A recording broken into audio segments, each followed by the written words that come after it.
I am 73 years old, 73 years carrying this family on my shoulders. This morning, my son Caleb forced a smile the kind he learned from his wife and said, "Mom, you should stay at the farm. Someone has to watch the vegetable garden." Vanessa, his wife, stood there in a brand new red dress, looking at me like hired help. Vanessa's mother, Mrs. Elaine, wore expensive sunglasses, glued to her phone as if I didn't exist. "Just 1 week, Mrs. Rhonda. You understand," she mumbled, without even looking up. Just 1 week, as if planting and watering were a game. As if my 73 years meant nothing. I stood and watched them load the car. The clothes I had washed and ironed, the towels I had folded, the shoes I had scrubbed clean.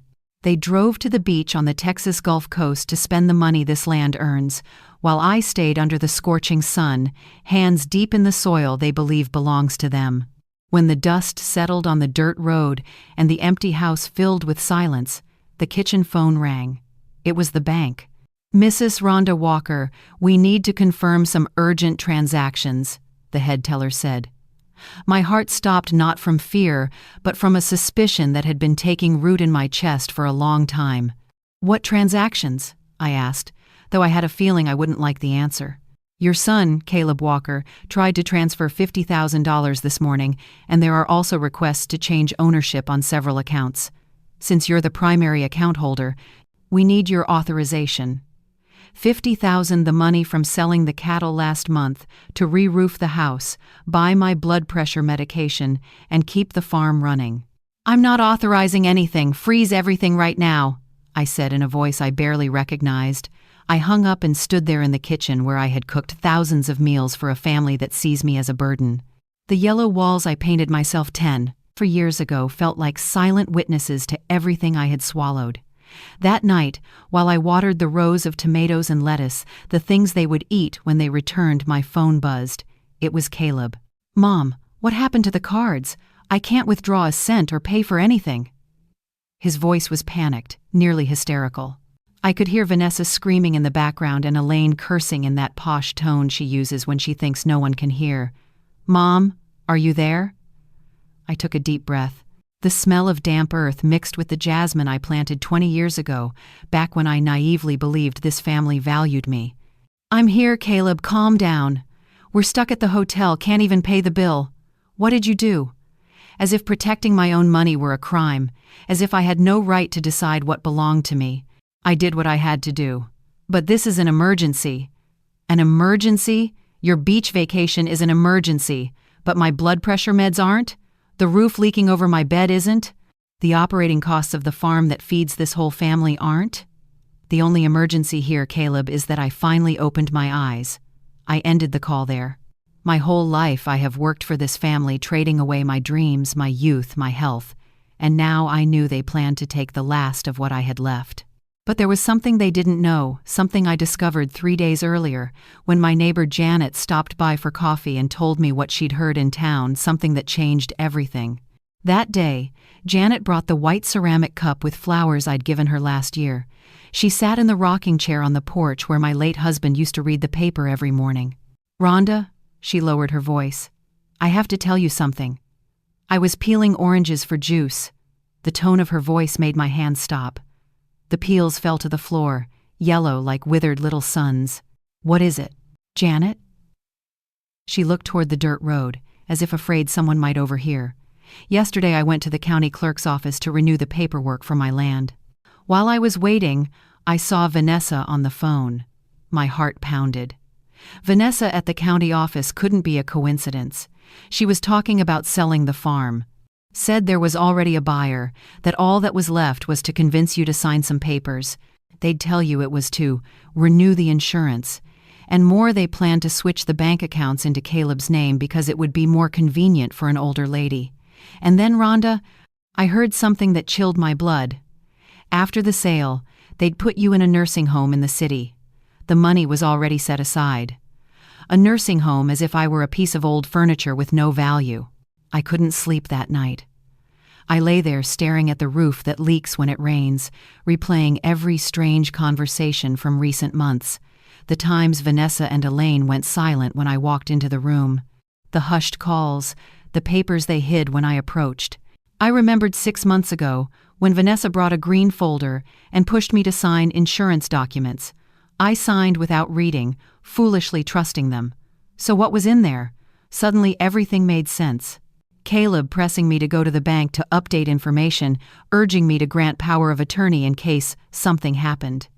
Elaine, who previously barely acknowledged me, now dropped by every week with store-bought cakes. And a fake smile. At first light, I walked the length of the farm. I touched every tree I planted.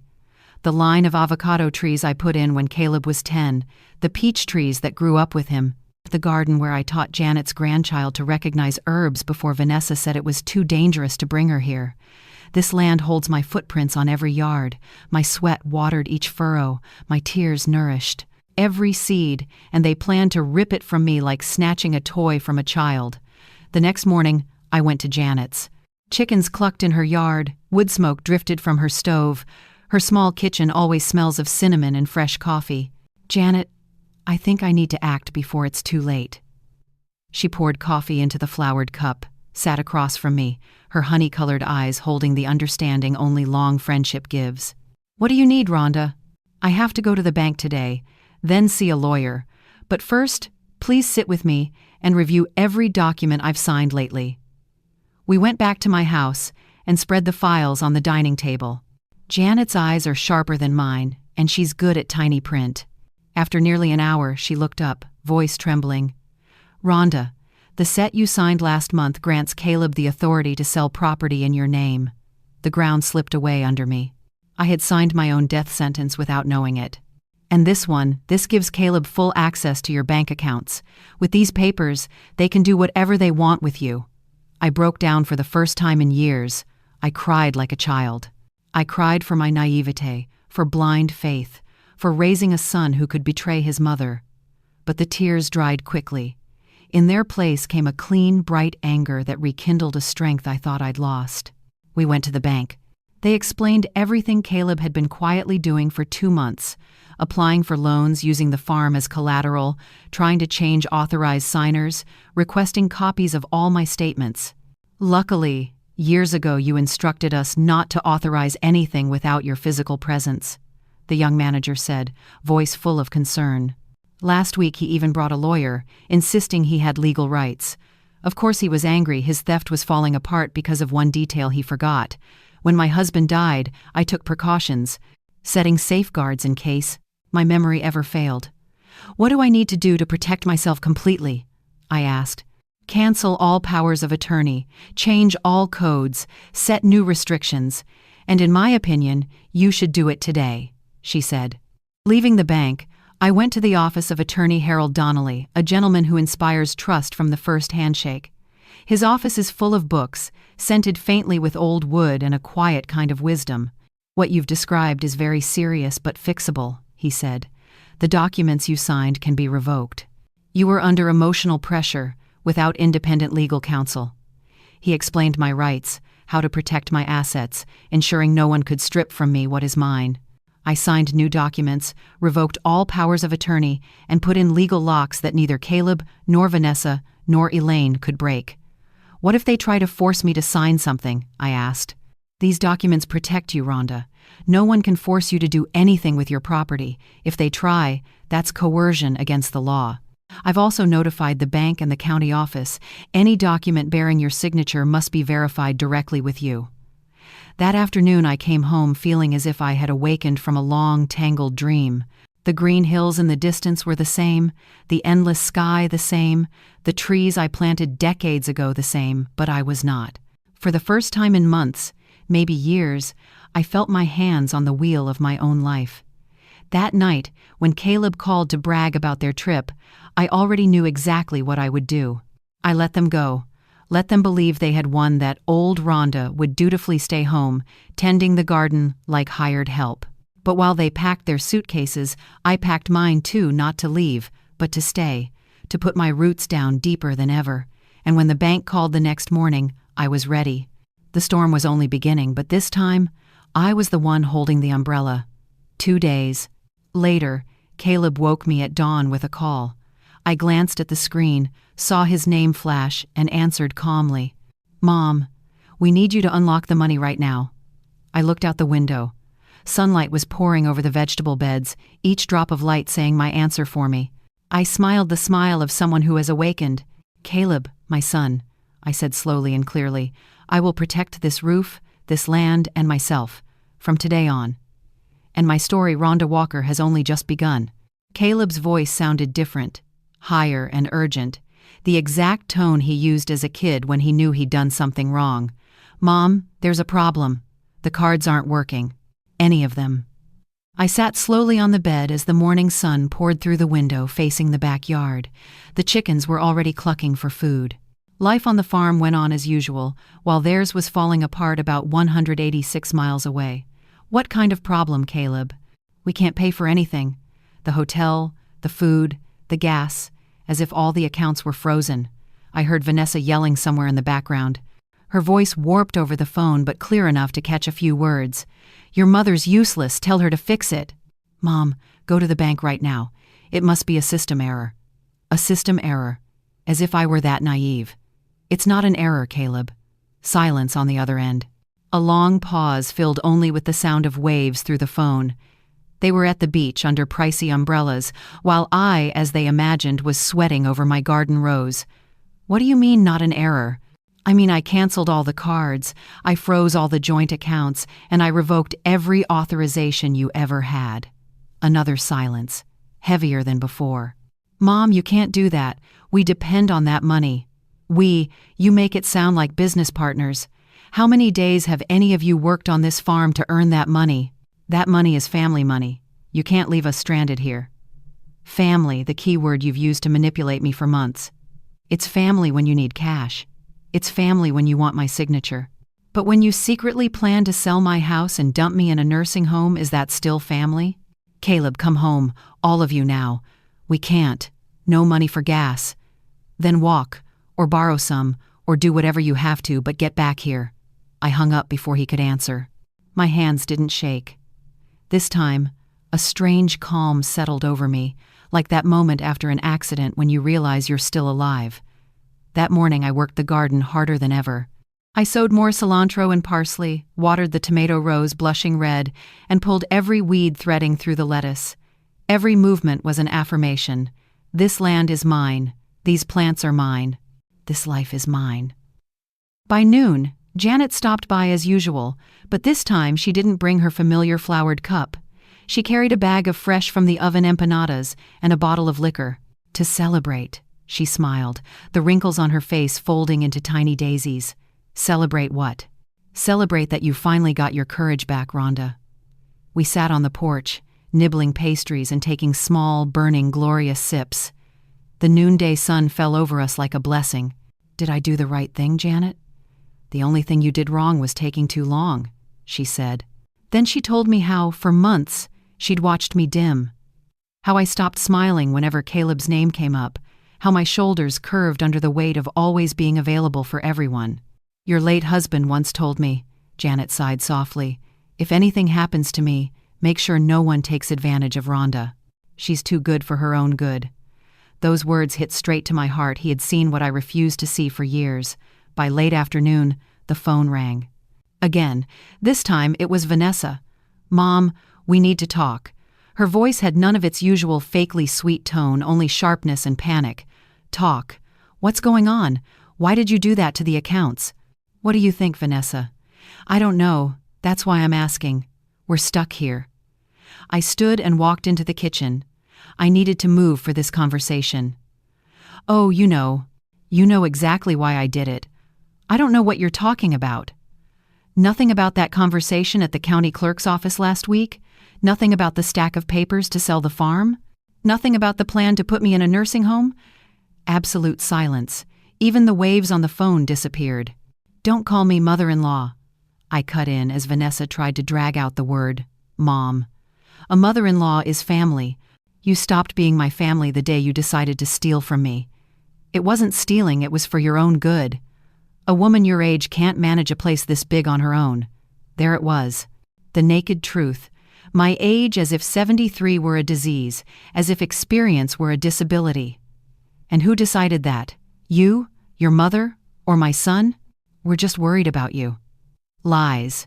You're worried about the money, the property, what you could grab if I vanished off the map. I heard her hand the phone to someone else. It was Elaine. "Rhonda, let's be reasonable. You can't stay alone out there forever. You need help. You need care." Her tone was condescending, like lecturing a child. "I need you all out of my family. Stop pulling my son's strings. And understand this clearly. This land is mine until the day I die. You're making a terrible mistake. Without us, you can't handle the business. You don't understand banks or taxes." There it was again, the silly old woman refrain aimed at the woman who ran a farm for 40 years, raised livestock, negotiated with buyers, paid taxes, and managed workers long before Vanessa could even write her name correctly. "You're right about one thing, Elaine. I did make a mistake. But not today, 6 months ago, when I trusted you." I hung up for the second time that day. My hands did tremble this time, but not from fear, because a strange current ran through me, as if I had been asleep for a very long time and was finally fully awake. Janet was still on the porch, rocking gently and looking toward the distant hills. "Everything okay?" she asked without turning her head. "Perfect. That night I ate dinner alone for the first time in months without feeling lonely. Scrambled eggs with tomatoes and red onions, all from the garden. The silence of the house didn't press on me. It embraced me. After eating, I went out back and looked up at the stars. It had been a long time since the sky looked this clear. Maybe because it had been a long time since I gave myself the time to look up. Tomorrow they would come back angry, desperate, surely with a new plan to convince the whole town I'd lost my mind. But for the first time in a long time, I knew exactly who I was and what I wanted. They returned on the afternoon of the third day, like a storm you can see coming from far away. Caleb's car threw up a long trail of dust on the dirt road, which took minutes to settle. I was watering the front flower beds, left the hose running, and sat in the porch rocker to wait. They got out like 3 actors in a poorly rehearsed play. Caleb with the face of a scolded child, Vanessa in a wrinkled green dress, hair messy from the road, Elaine adjusting her sunglasses even though the sun had already set. None of them looked at me right away. They stood there waiting for me to speak first, as if I owed them an explanation. The silence stretched so long that even the cicadas went quiet. "Well then," I said at last, without leaving my chair. Caleb started up the wooden steps, the boards his father had laid 15 years ago. "Mom, we need to talk." Talk. He sat down on the step, the exact way he used to sit as a kid whenever he wanted me to forgive him. But now he was 42, and those childish tricks no longer worked. "I don't understand what happened. Why did you do that?" "Do you really not understand, Caleb?" Vanessa clacked forward, her high heels out of place on garden soil, making her walk like a duck. "Mom, there must be a misunderstanding. We never meant to hurt you." I looked straight at her for the first time. Her eyes were puffy. She'd probably cried the whole drive. But those weren't tears of remorse, just the frustration of a botched scheme. "Misunderstanding, is that what you call secretly selling my home? We only wanted what's best for you." Elaine stood close to the car, as if ready to bolt at any moment, but her voice still carried to the porch. "Rhonda, a woman your age shouldn't live alone in such an isolated place. It's dangerous." I stood up for the first time since they arrived. My legs felt steady and firm, as if I'd rediscovered an old strength. "Dangerous is trusting a bunch of so-called family plotting to rob me. It's signing papers without reading because you think your son would never hurt his mother." Caleb jumped up too. In his eyes I saw something I'd never seen before. Fear. Fear that the plan had collapsed completely. "Mom, those papers you signed were only to protect you, so we could help if something happened. Protect me by spreading around that I'm senile? Telling Mr. Tobias at the county office that I'm losing my memory and need my son to have legal control?" His face went pale. He didn't know I had heard it all last week when they thought I was napping. "I didn't. You did." Vanessa stepped back, her heels sinking into the soft ground. "Caleb, let's go." "She's agitated. I'm not leaving. She's my mother. I'm going to fix this." "Fix what?" My voice carried louder than I expected, filling the space between us. "Fix the misunderstanding." Make you understand that everything we did was for you. I stepped off the porch and stood facing him. Caleb is tall, always has been, but now I felt taller. You want me to understand? Fine. Explain this. Why was there already a buyer for the farm? Why had money already been set aside for a nursing home? Why was Vanessa checking apartment prices in the city? Each sentence landed like a blow. I watched them shrink, scrambling for excuses that no longer existed. Mom, we didn't. Enough. Stop lying. I've heard enough lies. Elaine finally walked over, wearing that fake elegance she pulls out to impress. Rhonda, be reasonable. You can't live alone forever. Someone needs to manage everything for you. You mean someone like you who planned to rob me and then toss me aside like an old dog? No one was going to toss you out. The nursing home we chose is very good, with gardens and activities. There it was, the full confession. She didn't even bother to deny it. A place with gardens and activities. And did anyone ask whether I wanted gardens and activities? Caleb raked his hands through his hair in frustration. Because we knew you'd say no. You're too stubborn to accept help. Help? Selling my home is help? Draining my savings is help? We weren't stealing. The money would be used to take care of you. Lies. That money was for you to live comfortably while I rotted in a nursing home. Vanessa started crying again, the manipulative kind of tears she uses whenever things don't go her way. Mom, please. We're family. We can work this out. Family? You call this family? I walked into the garden and cut a white rose from the bush I planted when Janet's grandchild was born. I held it in my hand, feeling the fine thorns graze my fingers. Do you know what real family is? It's Janet, who warned me about your scheme. It's attorney Harold Donnelly, who helped me protect my rights without asking for anything. It's this land that has carried me for 40 years. But we're your blood, Caleb burst out, desperate. Blood means nothing when the heart has rotted. Elaine gave a sugary smile reserved for special occasions. Let's be practical, Rhonda. You need us more than you think. Who will care for you when you're sick? Who will manage the business? I'll care for myself, as I have for 73 years. As for the business, I have news for you. I turned back to the porch and pulled from my bag the stack of papers I signed this morning with Harold Donnelly. Yesterday I signed a new will. Everything I own will go to a fund supporting women who've suffered abuse. Not 1 cent, not 1 inch of land for you. The silence that followed was unlike any before the taste of defeat, of a collapsed plan, of easy money dreams evaporating like morning dew.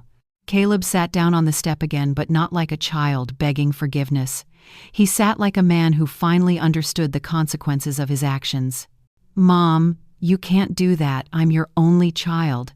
Being the only child gives you rights, Caleb, but it also gives you obligations, and you chose betrayal over care. Vanessa stopped crying. She glared at me with raw anger, her face finally showing its true shape. You're crazy. Completely crazy. Caleb, do something. Do what? I don't know, but you can't let her take everything from us. I'm not taking anything from you, I said calmly. You're just losing what was never yours. The sun had fully set. The first stars flicked on in the deep purple sky. It's time for you to go, I said. From now on, this house is not your home. Caleb stared at me, as if he couldn't believe that his mother, the woman who cleaned his skinned knees and cooked his favorite meals for 40 years, had said that. Mom, you can't be serious, can you?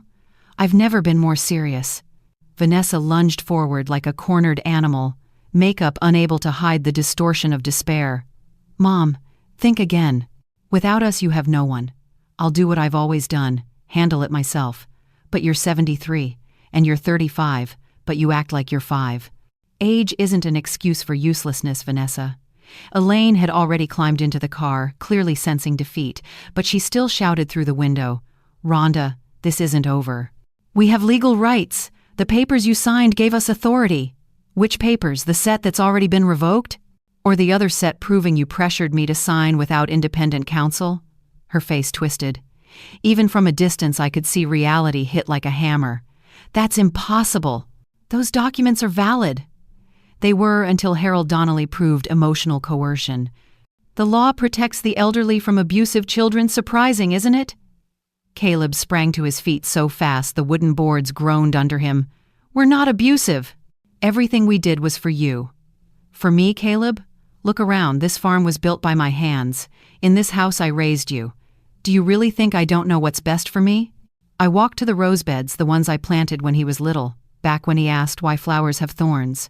For protection, I had said. I never thought that one day my own child would be the threat.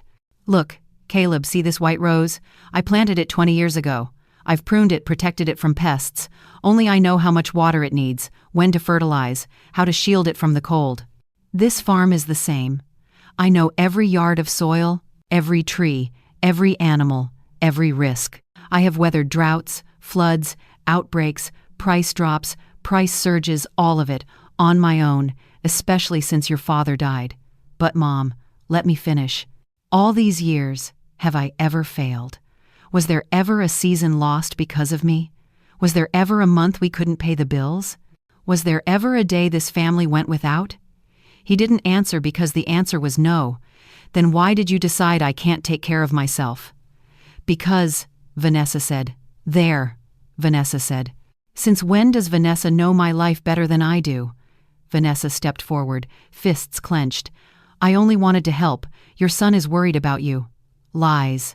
He's worried about the money, and you're worried about getting a house without paying for it. That's not true, isn't it?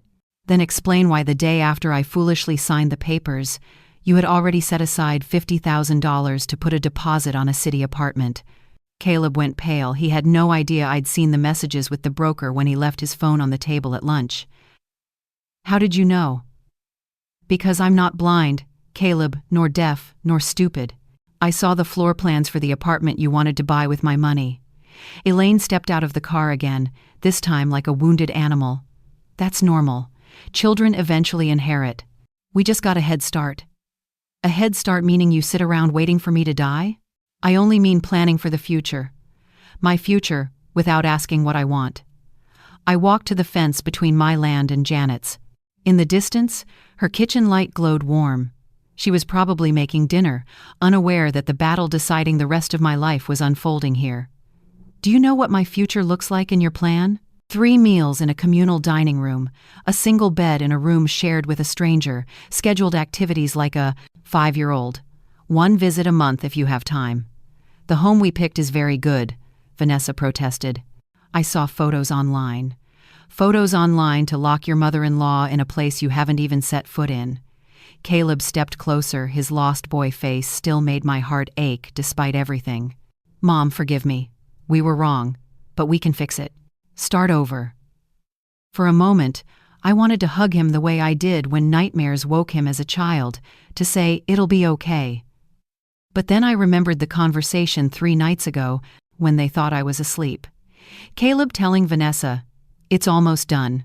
Once she's in the home, we can do whatever we want with the farm. Start over as if nothing ever happened? Yes, we'll forget it all. Caleb, look me in the eyes. He did. In those eyes I saw the child he had been and the man he had become, a man who could betray his mother for money. I can't forget. And even if I could, I don't want to. Because this taught me something. Family isn't just blood. Family is respect, is love, is protection. You took all 3. Vanessa dragged her heels toward the car, scraping the dirt. Caleb, let's go. She won't change. I'm not leaving. She's my mother. Your mother has decided. We can't stand here like beggars. Caleb looked at me one last time. In his eyes was something I had never seen before, the realization that he had lost something forever, not just money, not just an inheritance, but his mother. Is there truly no way to fix this? There's one way. Caleb, don't betray me. Mom, go please before I say something I'll regret later. He stood there what felt like hours, probably only minutes. Finally, he walked slowly to the car, as if each step hurt. Before getting in, he turned back. I love you. I once loved you, Caleb. The engine started. Red dust rose again. I watched the taillights recede, shrinking to 2 red dots, then disappear into the night. I sat on the porch step. For the first time in days, everything was quiet. And for the first time in years, that quiet felt like peace. I sat there until the sky filled with stars. The night air carried jasmine and damp earth. I knew I had made the right choice and that from here on, my own life was truly beginning. That familiar scent had always soothed me, but tonight it carried a different note, the smell of freedom. Janet appeared on the path connecting her land to mine, walking slowly, carrying a steaming cup. "Mind if I sit with you a while?"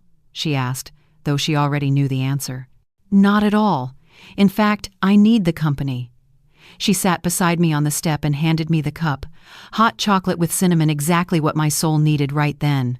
"I saw them leave," she said softly after a moment. "Everything's fine, perfectly fine." We shared the chocolate in silence. Janet has the wisdom to know when to speak and when to simply be there. "Do you know what's strangest?" I finally said. "I thought I'd be sad, that I'd cry, that I'd regret it, but I don't. I feel free, as if I'd shrugged off a weight I didn't even know I was carrying." Janet nodded slightly. "My grandmother used to say, sometimes you have to prune the diseased branches so the tree can grow strong." That night I slept better than I had in months. No more waking in the middle of the night worrying whether the bank accounts were locked tight. No more wondering what excuse Vanessa would use to ask for money. For the first time in a long time, my mind was at peace. The next morning, while I was making coffee, the phone rang. For a second I thought it was Caleb, either to apologize or to try steering me again, but it was attorney Harold Donnelly. "Good morning, Mrs. Rhonda. How are you today?" "Like new," I said with a smile. "And you?" "Very well. I'm calling to confirm a few details in the will from yesterday. Are you certain about your decisions?" "More certain than ever." "Excellent. Oh, and early this morning your son stopped by my office. He asked if there was any way to challenge your changes." I wasn't surprised. Caleb is relentless when he wants something. "What did you tell him?" I explained the documents are fully legal and that you are completely lucid. I also suggested that if he wants reconciliation, he should speak to you directly, not through attorneys. And his response? He left without a word. Hanging up, I decided it was time to start a new life. I couldn't sit there grieving the past. I had to build something meaningful. I walked the entire farm with different eyes. It was no longer just what my husband left behind, no longer only where I raised my son. This was my future, my project, my legacy. The house needed repairs. The kitchen roof had been leaking for months because there's no money, Vanessa's line. But now, without supporting 3 able-bodied adults who refused to work, I had money. I called Mr. James, the reliable contractor in the area, who'd worked on my house for years. "Hello, Mrs. Rhonda, so glad you called. What do you need?" "Come, assess the place for me. I want to tackle every postponed item." "Everything? That'll be a big project." "I have time and money. When can you come?" "I can be there tomorrow morning." Next, I called Dr. Lucas, the veterinarian. I'd wanted to buy more chickens and maybe some goats for a while, but Elaine always complained about the smell and the noise. "Hello, Mrs. Rhonda. How can I help?" "Doctor, I'd like advice on expanding the pens. What are you thinking?" "I want to run a small farm. Chickens, goats, maybe a few pigs, steady income, and something to keep me busy." "Great idea. Is your family on board?" "My family is. And I'm fully on board." That afternoon, Janet and I sat at the dining table to make plans. She brought paper and pen. I laid out every idea. "How about we do homemade food? Small scale," Janet suggested. "You cook wonderfully, and I'm good with preserves and pickles." "Will it sell?" "No one in town sells homemade food. Women work outside now. There's a market." We did the math. With the savings I no longer had to share with Caleb and his household, I could invest in basic kitchen equipment to meet a small commercial standard, sell at the Saturday market, even do home delivery. For the first time in years, I was truly excited. I had a project, a purpose, a reason to wake up every morning not to scrape by, but to live. That evening, eating alone in the kitchen, I realized the house wasn't emptier, it was larger, as if I had just taken back spaces that had been stripped from me. At 9 p.m., the phone rang, an unknown number. "Is this Mrs. Rhonda?" A young woman's voice, a little shy. "Yes, this is she." "Who's calling?" "I'm Marina, Jeremy's wife, the son of Mrs. Marina next door. She gave me your number." Jeremy is the one who studied business administration and is now working in the city. "What do you need?" "I heard you're planning to start a food service." I work in marketing. Would you need help? What kind of help? I can help with social media, label design, promotion. I'd love to be part of it. How much would that help cost? No fee at the start. If it goes well, later we can talk about a small equity stake. For now, let me help you get off the ground. I hung up with a big smile. I didn't just have a project, I had a team. The next day, Mr. James arrived early with a tape measure and a notebook. He inspected the house from roof to foundation. The structure is solid, it just needs care and maintenance. How long to make it like new? About 3 months of steady work, but when it's done, it'll be like a palace. Do it. While he measured, I walked to the back of the yard, the place I'd always wanted to build a small workshop. When he was alive, my husband dreamed of a carpentry shop there, but we never had the time or money. Now I had both. I called the contractor. Good morning. I need a quote for a new build. What kind of build? A wood shop, and next to it a small commercial kitchen. When do you need it? No rush, but I want it perfect. For the first time in 73 years, I was building something just for myself. No asking permission, no justifying expenses, no hearing complaints about noise or mess. My money, my land, my decision, and it felt glorious. 6 months went by before I heard from Caleb again, 6 months in which my life changed completely, as if I'd slipped out of a tight cocoon and soared. The house looked radiant. A new roof, restored wood floors, pale yellow walls that filled the whole place with sunlight. The commercial kitchen ran smoothly. The wood shop was exactly what my husband had once dreamed. Janet and I turned the food project into a tiny enterprise. Tamales on Tuesdays, empanadas on Thursdays, preserves for sale every day. On weekends, the farmers' market was packed with people who came specifically looking for our stall. You look 10 years younger, Mrs. Rhonda. Mr. Tobias, the man at the county records divided by notary desk, often stopped by, smiling as he praised us. He wasn't wrong. I felt stronger, clearer, more alive. I worked from 5 a.m. to 7 p.m., but it was work that filled me up, not wrung me out. Marina, the marketing girl, was heaven sent. She built a social page that drew thousands of followers and named it Grandma Rhonda's Kitchen. I objected because I wasn't anyone's grandma yet, but the name stuck. We hired 3 young women in town to help earning income while learning the trade at lightning speed. The house that had once been silent was now full of laughter and conversation from early morning. We also started a small program to support women being manipulated or abused at home, teaching skills, offering temporary work, connecting them with legal counseling. It's like this house was waiting for you to wake it up, Marina said one afternoon. True, the house had been sleeping, waiting for me to have the courage to live my own life. One Tuesday afternoon, Caleb came by. I was sanding some boards in the shop when I heard a car in the drive, but this time he didn't roar in angry. He arrived alone, walking slowly, like someone coming to apologize. I looked through the shop window. He'd lost weight, his clothes less put together, a few days' beard making him look older. He stood in the yard, taking in all the changes, as if he couldn't believe it was the same house. I stepped out of the shop, wiping my hands on my apron. I didn't run toward him, and I didn't hide. "Hi, Mom. Hi, Caleb." We stood there, a few yards apart that felt like miles. "The house looks completely different," I said. "It's alive again." He nodded slowly, as if he understood the meaning under my words. "Can I sit?" "Up to you." He sat on the step, the same spot as last time, but now he looked small, defeated. "Mom, I came to apologize." I didn't answer. I had learned the power of silence. "I know what we did was wrong. There's no excuse. I just want you to know I've realized everything. You were right. Vanessa steered me. Out of greed, I lost the most important person in my life. Vanessa left 3 months ago, grabbed whatever she could, and ran off with a guy she met in the city. I didn't feel satisfaction. I didn't feel pity. I simply noted a fact. And Elaine? Elaine's in a nursing home. Her own son put her there when she ran out of money. Perfect irony, but I said nothing. "Mom, I know I don't deserve forgiveness. Maybe it's too late. I just want you to know what I've learned. Only after losing you did I see what truly has value."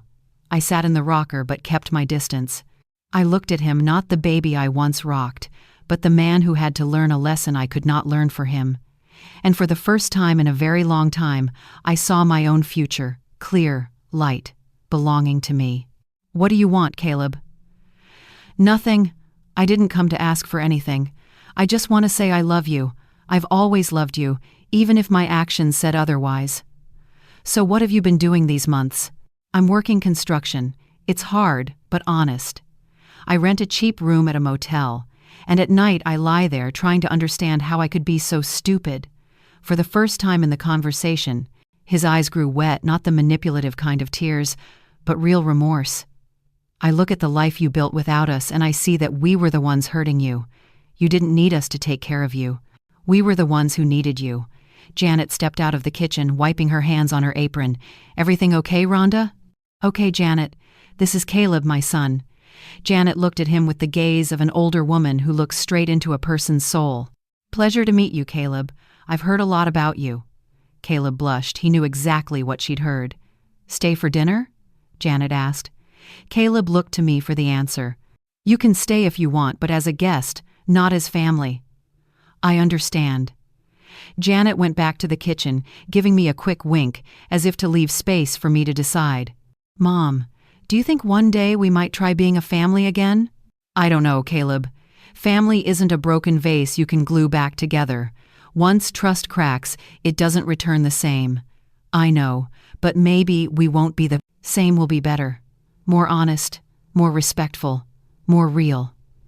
I looked at him for a long time. In his eyes, I no longer saw the calculating man who had plotted to rob me. I saw the child he had been, and something new. True humility. If you want to rebuild with me, do you know what you have to do? What? Earn it not with words, but with actions. Month after month, maybe for years, prove you've truly changed. How? Work honestly, live honestly. Respect my decisions even if you don't like them. Treat me as a whole human being, not as an old woman waiting for someone else to take care of her. And if I do all that, then maybe one day we can be friends, but we will never go back to the old mother-son dynamic. That relationship died the day you chose to betray me. He was silent for a long time, then nodded. I understand and accept. Good. Then start by staying for dinner. After you eat, you leave. If you want to come back, call first. Thank you, M. Don't call me Mom yet. Call me Rhonda. The right to call me Mom, you have to earn it. That night, the three of us ate in silence. Caleb ate slowly like someone who hadn't had a home-cooked meal in months, probably true.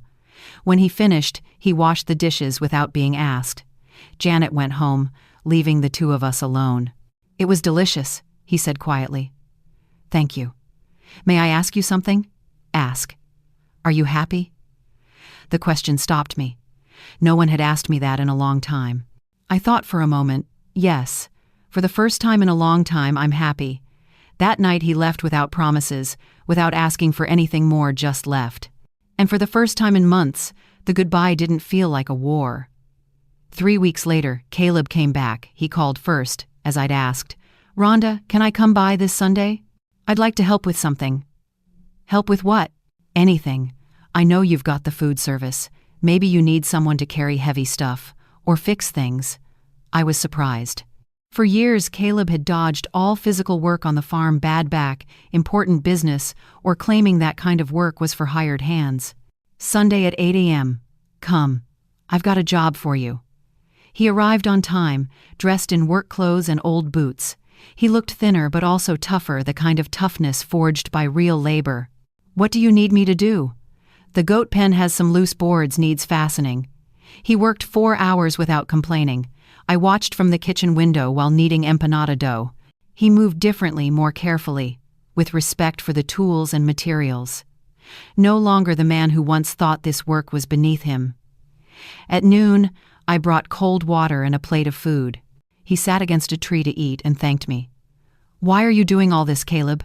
Fixing the goat pen, you mean? No. All of it coming, working, being so different from before. He chewed slowly, then said, because when I lost you, I realized I'd lost the only person who truly knew me and loved me unconditionally. I loved you unconditionally until you put conditions on it. I know. I also realized something else.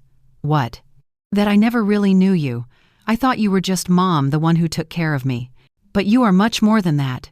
He looked around the renovated house, the wood shop, the commercial kitchen, the new energy everywhere. "You're a businesswoman. You're a leader. You're a woman who can build an entire life from nothing."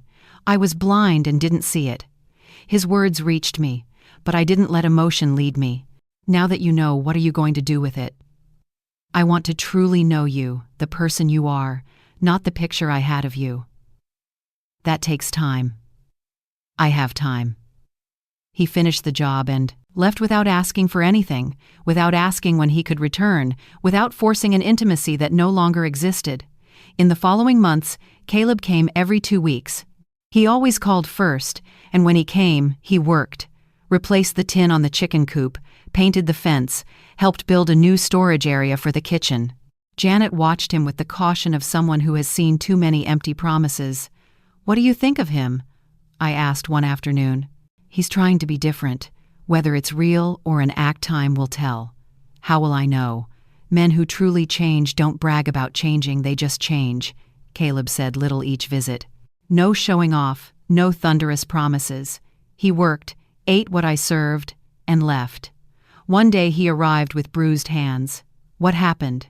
A fight at work. Some guy was harassing a new woman worker. I told him to stop. He told me to mind my own business. I told him respecting women is my business. He didn't say it to score points, he said it because it was true. For the first time in months, I felt a bit of pride in my son. Then the turning point came a few months later. He brought an older woman with him. "Rhonda, I want you to meet Mrs. Eleanor Hayes, my site supervisor." Mrs. Eleanor was around 60, sun-browned, hands hard as wood, eyes sharp. "Mrs. Rhonda, I've heard a lot about you. I wanted to meet the woman who raised one of my best workers." Caleb flushed red. He's punctual, responsible, and doesn't complain. But most importantly, he respects the women on the crew. That's not common in this line of work. After they left, I sat thinking about Mrs. Eleanor's words. Caleb had truly changed, not just with me, but in every part of his life. That night he called, "Rhonda?" "Yes, go ahead." "I wanted to thank you for giving me the chance to know you and for teaching me what respect means." "I didn't teach you anything. Caleb, you chose to learn." "Maybe. But if you hadn't been strong enough to cut me off when it mattered, I'd probably have been forgiven and gone on being a lousy man. Now I'm different, not perfect, but different because you had the courage to tell me the truth." A year after that first reconciliation talk, Caleb came with a proposal. "Rhonda, I've been thinking, how about we become partners?" "Partners in what?" "Business partners, not a son who inherits, but someone who contributes work and earns his share." "What would you contribute?" "Labor, deliveries, building a bigger kitchen if you want to expand, and more importantly, respect for your leadership." "And what do you want in return?" "Fair pay. A share of profits if the business grows, and maybe one day if I earn it, you call me your son again." I looked at him for a long time. On his face, I no longer saw the man who had tried to take from me. I saw someone who had paid for his mistakes and chosen to build something better. If it goes wrong, if we fight again, then we part ways like partners who didn't work out, not as enemies. And if it works, then we build something together we can both be proud of. It was a risk, but also honest. Give me time to think, as long as you need. That night I talked it over with Janet. What do you think? He's no longer the man who betrayed you, and you're no longer the woman who could be betrayed. Do what makes you happy, but keep your eyes wide open. 2 weeks later, I gave my answer. Agreed, but with clear conditions, written contract, review every 6 months, and a single act of disrespect ends it. I accept. Then we start Monday. And Caleb, yes? You can call me Mom again. You've earned it for the first time in almost 2 years. I saw him cry tears of gratitude, not a performance. Thank you, Mom. I won't disappoint you again. I know, because if there's disappointment again, there won't be a third time. I know, and there won't need to be a third time. 3 years have passed since we became partners.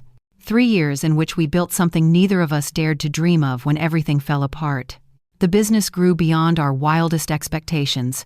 Grandma Rhonda's Kitchen now has 2 locations, one in town and one in the city.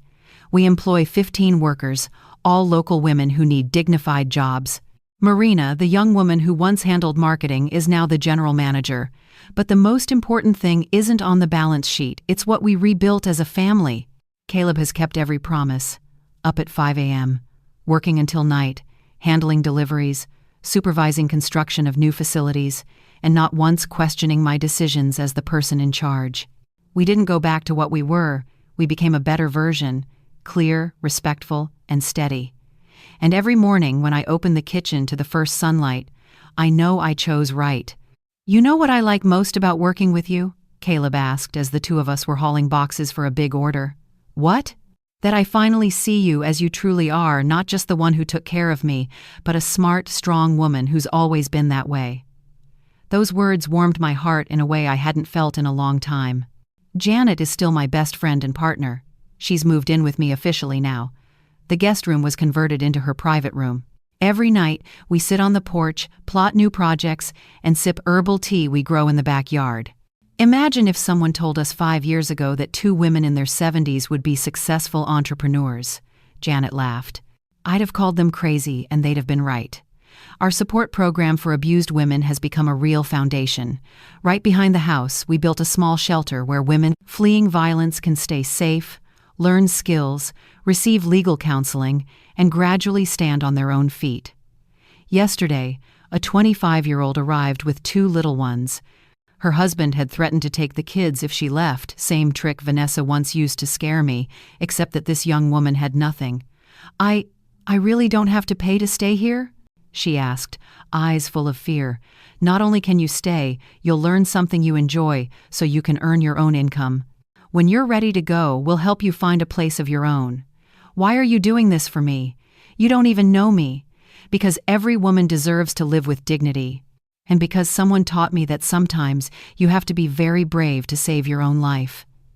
This morning, while I was kneading dough for Tuesday tamales, the phone rang. It was Attorney Harold Donnelly. "Mrs. Rhonda, I have news. Good or bad?" "Very good. Your foundation just received an anonymous donation of $50,000. I dropped into the nearest chair. $50,000, the exact amount Caleb once tried to withdraw years ago. Do you know who sent it? I can't say, but I have my suspicions. That afternoon, when Caleb got home from work, I asked straight out, "You're the one who donated $50,000 to the foundation, aren't you?" His face flushed red like when he was a boy caught in the act. "How did you know?" "Because it's exactly $50,000, the amount you once tried to take. It's not to pay off everything I owe you, it's just a start. I wanted to turn a bad thing from back then into a good thing today. Caleb, that money is yours too, you're my partner." "No, Mom. That money is my way to close a circle." I stood and hugged him, a real hug, deep, full of the love that had been buried under years of pain. "I'm proud of you, and I'm proud to be your son."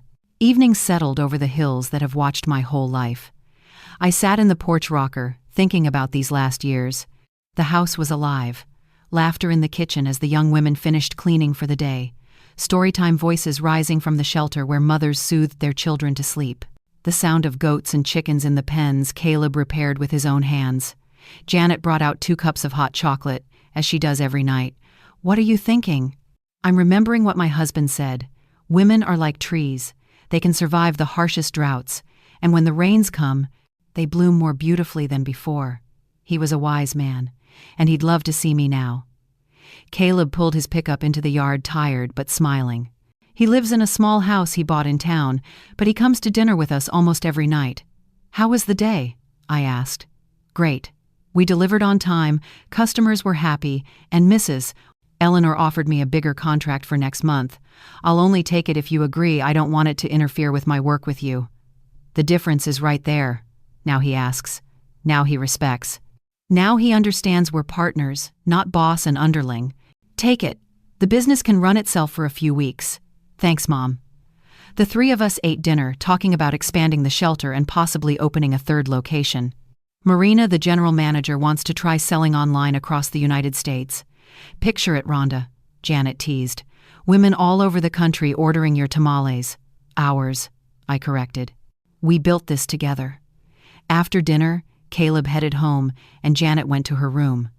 I lingered on the porch, looking up at a night sky clearer than ever.